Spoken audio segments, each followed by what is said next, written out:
everyone, it's Robin, RsIslandCrafts, and welcome to my studio. This is my Whip It Wednesday video where I show you some of the crafty goodness that I've been working on this week. Now, many of you have already watched the video on the key fobs. Now, I know it's a repeat video from a previous one, but I wanted to show you guys a new tool, and I just wanted to make sure you are aware of the reasons why we add extra glue to it, or add glue to it before sealing it up, and why I sew these two together before I put them in. Sometimes when you watch a tutorial, I myself or another will tell you that to do this or that, but we forget to tell you why. So sometimes I like to go back and just redo a video or give you an update of a video to give you extra information. Maybe there's been a new update, something new to learn, or a new tool, or I just want to make sure that you have all the information that you need. These are going to be listed in the shop soon. I don't have an exact date yet. I have a couple other things that I need to list and something else I need to do first. So let me show you what else I worked on this week. My patrons and I are working on our block of the month for the year, our yearly block of the month, however you want to look at it. And they're doing a month of mugs, and we are doing July. You may remember that we are doing a month in advance, so if anyone wants to make it as a standalone mini, they could. And this month we were working on July's, a little bit behind due to the move. I got myself a little confused on dates, but we got it done. And it has the Bomb Pop. I have a lot of memories of the Bomb Pops. They were always really popular during summer and on the ice cream truck. It was a 4th of July treat. And because of this block, I had to go out and pick up some Italian ice treats when I went out shopping this weekend. So I always remember this being more of an Italian ice flavor or texture versus like a regular ice cream, because it was a popsicle versus like an ice cream cone or something. So that one's done, and now we are into our 7th month, so we're at the end of our stretch of doing them. So there's a few more left, and I'm really looking forward to getting closer to the holiday ones. I love the holidays at the end of the year. I like autumn or fall, however you want to call it, Halloween, or a harvest time, and then Christmas and such. So this one's done. It'll go into my container, and sometime next year I will turn these into a block. This is definitely a future quilt. It's going to get turned into a quilt next year once all the blocks are done and I decide on my sashing fabric to pull them all together, because I'm working on a combination of purples and a form of a green, kind of a turquoisey green type fabric. All these borders here are all, or the background fabrics are all in batiks, and I'm working off 2 fat quarter bundles. I haven't woven in the ends, and I definitely haven't blocked this yet, but I finished another knit dishcloth. This is the one that has a combination of the cotton yarn and the scrubby yarn that just alternates as you're going through. I've started a new ball that I had been given, and it's a purple and white one, so I'm working on that now. I just need to get these blocked. And what I've decided to do is I picked up some more when I was out at Michael's, and I'm just going to go ahead and crochet some. I've been looking on Etsy, and many times people just do a simple single crochet square or rectangle dishcloth, and that's it. It doesn't have to be fancy. So I bought some yarn to crochet if I can find my crochet hooks. I don't know if I actually brought them or if they're packed. And if they're packed, I'll just keep knitting them, or I'll just pick up one individual hook that I need. One hook is usually just a few dollars, and it's easy to find at Walmart or Michael's, Joann's, or even Amazon. And then once I have all of them done, I will put them in my shop as we get closer to Christmas time, because they are done just when I have a few minutes here or there, or maybe a row or two before bed, or while I'm cooking dinner or something like that. And since I really haven't been cooking lately, or nothing to the point where I can take some time to knit while I'm waiting for something to bake in the oven or whatever. So it just takes me a while to get those done, because they're always at the end of my crafty day and what I want to work on. I had an order for some of the Sugar Candy Skull coin pouches, so I went ahead and made some of those. These, you can actually find them in the shop if you're interested. They're just my basic coin pouch. I have the same fabric on both sides, white zippers, and I have this creamy grunge fabric from Moda on the inside. Little tassels. I was really surprised that my multicolored tassels, when I purchased them from Amazon, they just come in a variety of colors. There wasn't any actual red ones. but I used the maybe a fuchsia color to go with those, and I just went with the blue to match the blue in the sugar skull there, and I think they work out really well. So again, it's the same fabric all the way on the back of all of them. The other thing worked on is the fabric postcards from my crumb curtain. I took a new picture of it laying down on the kids' kitchen floor. I'll probably include that in the listing and a link to the video of when I made them. And then these are hopefully going to go up by Wednesday. I just need to go ahead and sign the back. I want to count how many I have total. I started working on them in groups of 10, but I still have plenty more.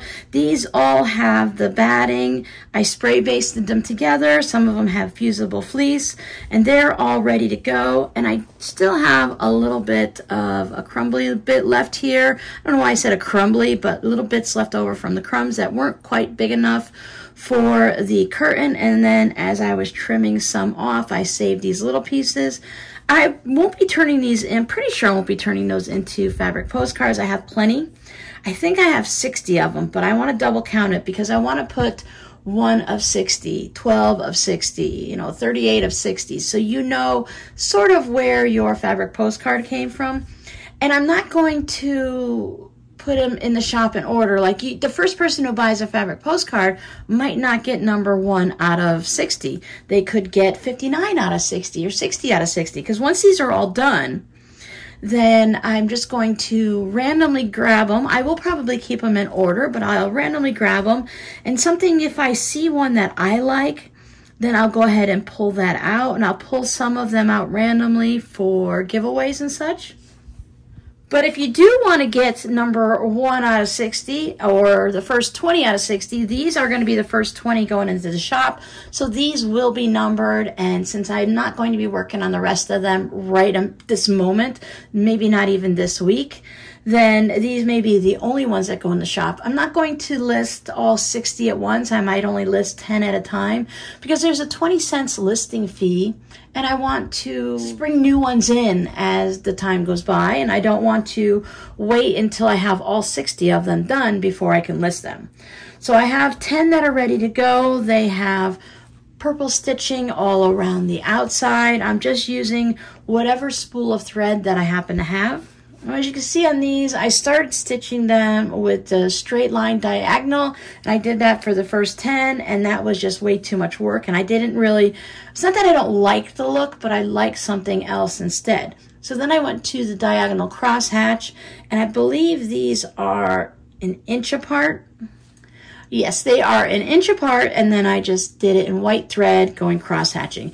I have a white polyester cotton thread mixture that I've been using, and I thought that would work out pretty good with this. So I went ahead and I just stitched up a bunch of these. Just took myself a little time in the afternoon one day and had a little bit of fun just to warm up at the sewing machine again. Of course, I did make some pouches, but I've made hundreds of those at this point, and they're kind of autopilot. Although autopilot doesn't mean I don't make a mistake here and there. I have messed up a few, not these, but I have like put the zipper on the wrong way. I've put it on where I forgot to put the lining on, and I had to go back and sew the lining on. Just simple little mistakes that can happen when you're not quite paying attention. So these will go in the shop. I will at least put the first 10 in, so if anyone's interested, you can pick them up after you watch this video. These, I don't know that I'm going to sit down between now and Wednesday and get these finished. So what I was thinking also would be fun is when you get your fabric postcard and it arrives at your house, you can pull the listing back up or go to one of my videos and pause it where I showed the curtain, and then you can look and see, can you find where's Waldo? Where is my fabric postcard based on the whole entire crumb curtain. I don't know, this is something I thought that I would want to do and see where my fabric postcard came from in that area. And as I was working on these again, it was really fun because I can remember these. Like, I know where this fabric, where I used it. I know what this is Winnie the Pooh fabric, what I made with this. New York Giants from Rob stuff. Here's some Dora the Explorer. I remember where I got this fabric and where I used it and stuff like that. So it was really fun to, again, have a little bit of a memory time on where these came from. Now, if yours has the white stripe on it in any place on here, it's going to be much easier for you to find your fabric postcard because I put a white border around it, around all four sides. Let's say this is over on the right-hand side. So you could follow it down. So here's the piano key border. This was made using my scrappy calculator strips when we sewed the strips down onto the paper. So you might be able to find yours easier based on that. Find the calculator strip, whether it's this way or this way or this way, and you'll be able to you'll be more, oh wait, hold on. It'll be a bit easier for you to find where your fabric postcard came from. Now these definitely don't match up in either spot. They could be anywhere on it, because even down this way, I believe, yes, going down this way and across the top, the strips still went like this or they went like that. So I just thought that might be a little fun thing to do, is to see where your fabric postcard came from. I've been debating what I want to write on the back and if I want to write a little story, but then I thought for 60 fabric postcards, a story would be a lot of writing. I'm going to put the little story in the listing, and then you can always, I'll also put the link to the video so you can always go back and watch the video. I'm going to stick with my RsIslandCrafts, and then I might put something down here, something about crumb curtain, 1 out of 60, and maybe like Cape Coral, Florida. I might put the years that the curtain was hanging in my location there. I don't know, we'll see. Something like that, just to give a little bit of context to it, a little bit of a story to it and stuff like that. So now that's everything that I worked on this week, and I thought I would just go ahead and show you some of the new fabric that I brought into the house. I know a lot of people enjoy seeing different fabrics, and maybe it might say, oh, I love that fabric, and I'm going to go to my store and look for it. And then other people, they're just not really interested into what someone else has bought, because either they're not buying fabric right now, or they just have so much and they don't want to buy it. So before everyone leaves, let me go ahead and give you my scrappy word of the day. I hope you guys don't leave. Hang out to the end. I do have some fun fabrics to show. But your scrappy word for today is lemon. And if you want to know how that pertains to this video, because many of you know that I just pick my scrappy word, just pull out of a hat while I'm standing here talking to you guys, and it usually has something to do with whatever I'm showing today. So let's go ahead and look at some of the things that I purchased. When I had to go to the title company to close on my house, it was actually in the next parking lot next to a Salvation Army. It's very difficult to get into the actual title company. It was a very busy place. I think there's a nail salon next to it, so all the parking spaces were full. So I decided to go into Salvation Army first, because their parking lot was just about empty. So of course, you can't park in someone's parking lot without going into the store, right? So I went and wandered around and looked to see if there was anything that might interest me. This is, I think, like a plate holder. You put like a plate here or something. But I saw in one of the bag groups on Facebook where they had their bags and they put them on display on here. Of course, their bags were handbags, so they were much larger. And that way they could photograph it and get it at a nice angle, and it just showcased the bag nicely. So I went ahead and picked this up. I think it was like $1.99. Like whatever, you know, Salvation Army price. None of the prices at thrift stores down here are really low. I was looking at a lot of the clothing, and the used clothing for like dress shirts and stuff, they were, you know, $10, $12, $15. And in reality, you can find, if you watch it like Walmart and go to certain brands or watch for sales and stuff, you can get brand new shirts for that price. So I have a hard time buying things at a thrift store when, like I went to this one thrift store and they had things that I know are from Dollar Tree. Either I saw the Dollar Tree name brand on it, you know, they're like Jot brand and stuff like that, or something that I've seen or purchased at Dollar Tree myself, and they were selling them for like $2.50. $3. I'm like, that's just crazy. So me and thrift stores are a little iffy right now, but I can't wait to get to Arizona. You guys have been saying that there are a lot of good places to go and find like used furniture, you know, different thrift stores and all the different places just to go and check out. Plus, they're not anything I know, so it'll be just fun to wander around. I thought this might work. I haven't tried it yet, but I thought it might work also for some fabric postcards to set them there. I still need to get, I think I'm going to get a white sheet for my background. I was looking at the poster board and stuff at the Dollar Tree, but it seems to be a little bit more of a beigey creamy based white. So when I go to use it as a photo backdrop and stuff, for me, maybe it's just my lights that I'm using or something, but it always tends to be a little off-white, and it makes it a little harder for me to adjust all the crazy things you have to adjust when you're trying to get a nice photo, and I'm not skilled at photography, so I struggle with that. But anyways, either way, for $1.99, it was something fun that I can play with, and if it doesn't work all the time, maybe it'll work sometimes. I do like to go through and look at different clothes to see what I can find. And I came across, I think this is a linen dress. I really don't know that type of material, but if you look at this, you may be able to tell just by seeing the material there with all those different lines in it and stuff. So I saw this little strappy dress, some type of summer dress or cover up, but it had all of these fun hibiscus flowers, and it's got the palm trees and the islands. So I thought that would be really fun to turn into some type of a tote bag, zipper pouches, or a fabric postcard, anything I want along those lines. Maybe a cell phone cozy, because even if you don't get all of something in and you don't get like the whole picture, just to have like this section here or some of the palm trees, it could be fun to create something with it. And there's a back to the dress, so you still have tons of fabric that you can use. Now, I think I spent $7.99 on this, but it was something I was kind of determined to leave there with something. And I really thought that this would make a nice, some type of a tote bag or purse or something. Now, up in the front, in the chest area here, it has this lace area. So it has a little blue fabric on the back, that satiny fabric.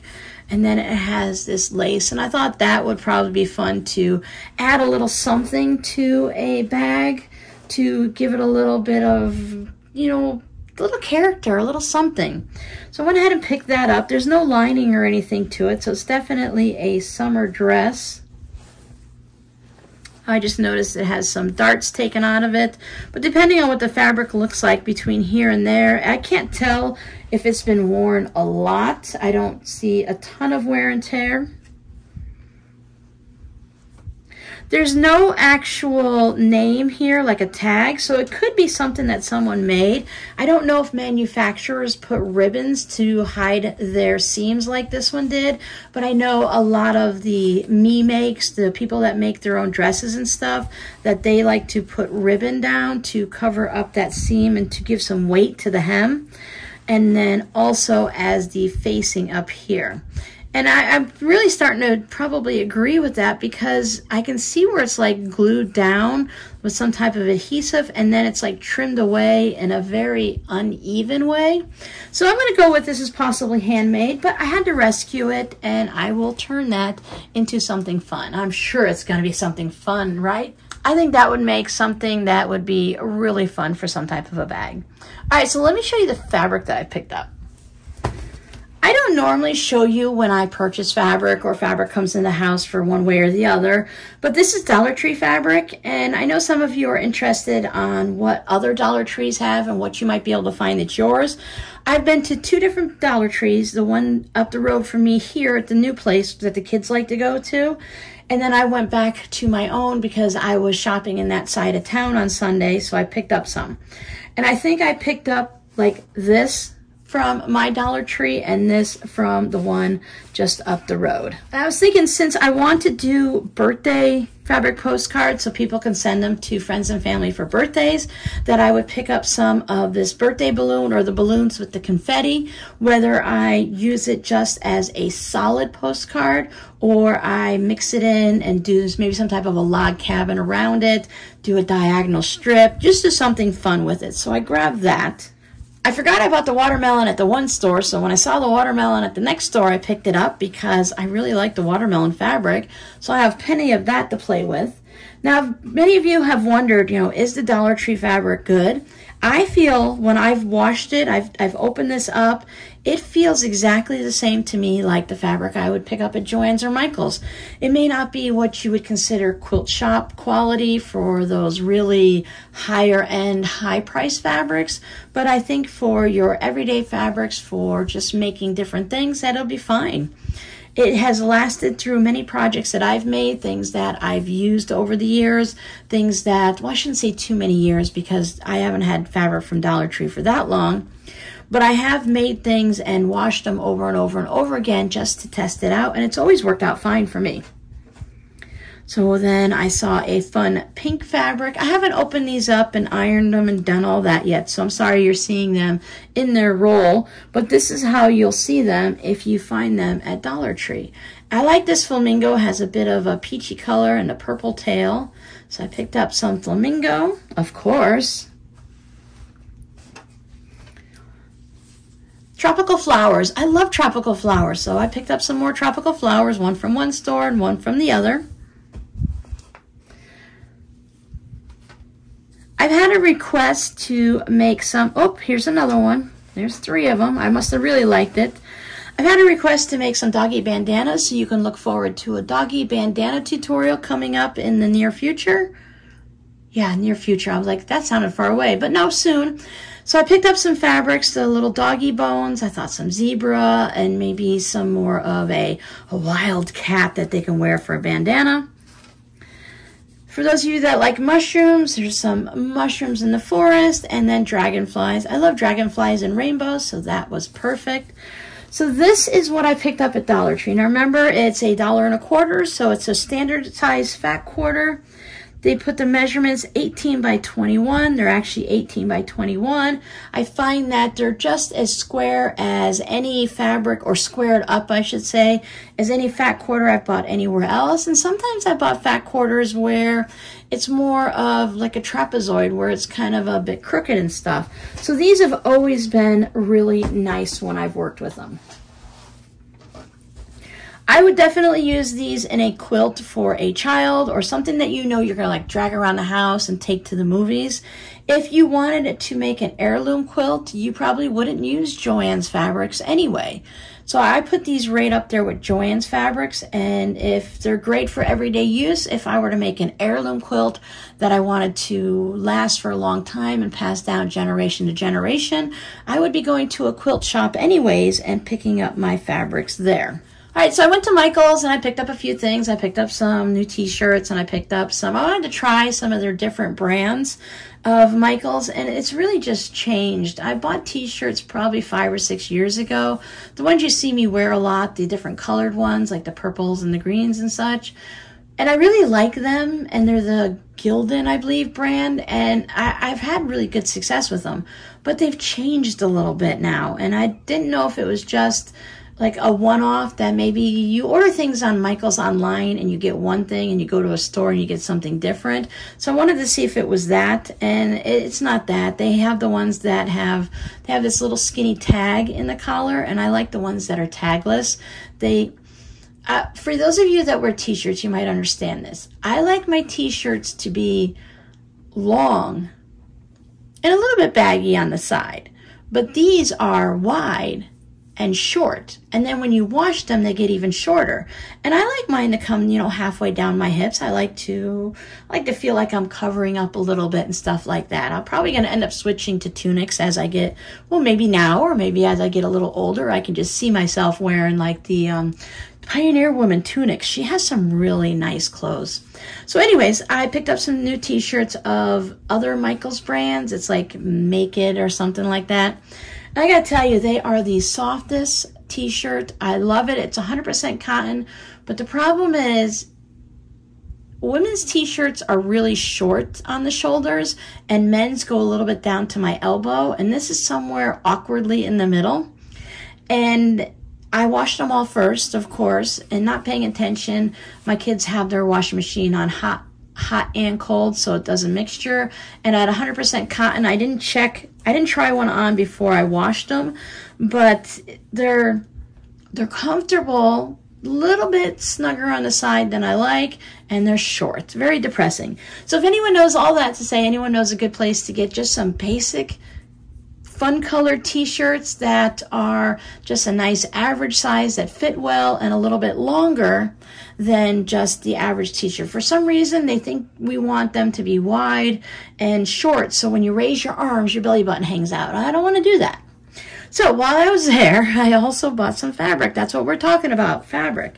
I found this cacti fabric, and I thought it was really cute and colorful, so I grabbed that. Still thinking about the doggy bandanas. I'm going to let my customer choose which fabrics they like. I need to get some holiday fabric, of course, because she wants, well, not of course, you guys don't know, but she wants some holiday ones and some everyday ones. So I thought I would just pick up some fun ones. And, you know, if she doesn't want them, I will make that sacrifice and keep them in my fat quarter stash. I'm sure I will find a use for them. This one, even though they're sunflowers for the autumn, I thought they were really nice and bright for summertime. And of course, the buffalo plaid. Now, I have some of these fabrics. I have buffalo plaid. I have yards of it, but I packed all my fabric in storage. So I'm trying to only work with what I have, but when a customer requests something, sometimes I have to go out and purchase fabric.